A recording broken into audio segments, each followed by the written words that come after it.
Thank you, members of the press.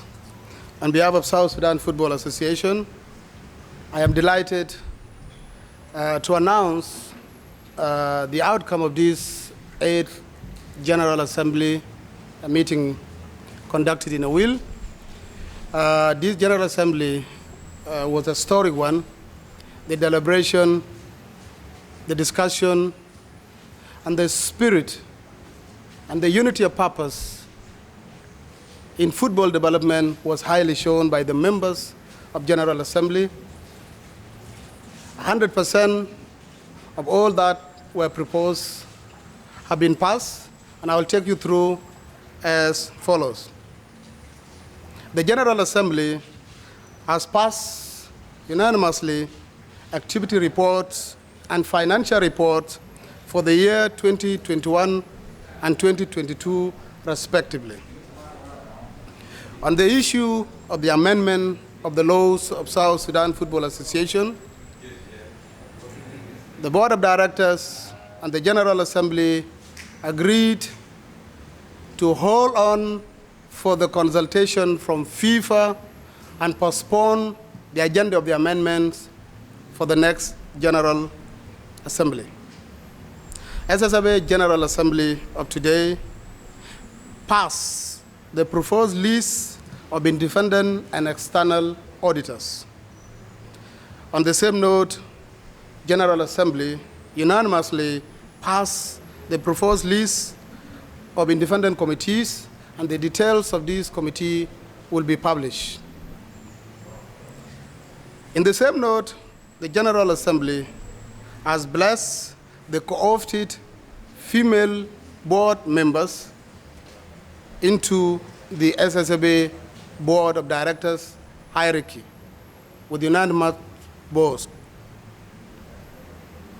General Assembly has also passed and blessed the co-opted new member of Board of Directors from Bentiu Local Football Association, replacing late Abul Qasim Alajabo.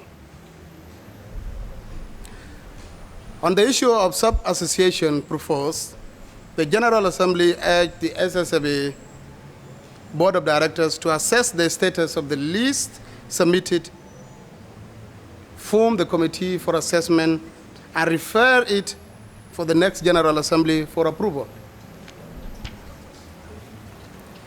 About the appeal of Juba Local Football Association, the General Assembly entirely rejected and dismissed the appeal and directed members of Juba Local Football Association for the formation of the steering committee to run the activities of Juba Local Football Association. The General Assembly as well directed for the evacuation of any property stationed in the eastern area of the stadium to allow for the smooth construction of the remaining part of Juba National Stadium. Some of the legal details regarding this deliberation will be listed and published with time, but these are some of the information, or all the information of the General Assembly, and we are glad that the General Assembly, in the last session of the meeting,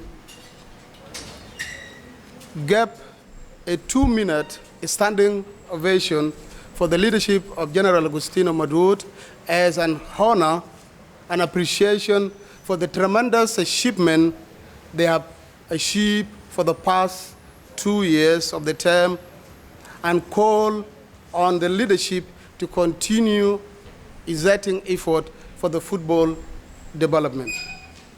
Dear members of the press, these are the outcomes of this 8th Ordinary General Assembly, and we thank all the media houses for their tireless efforts and for their priceless efforts. And on behalf of SSFA and on behalf of the media committee in the SSFA, I want to appreciate every one of you for coming to Aweil, for showing this professionalism and for showing commitment toward developing football through this important tool called media. I wish to see you again in the next session, in the next activities of the General Assembly.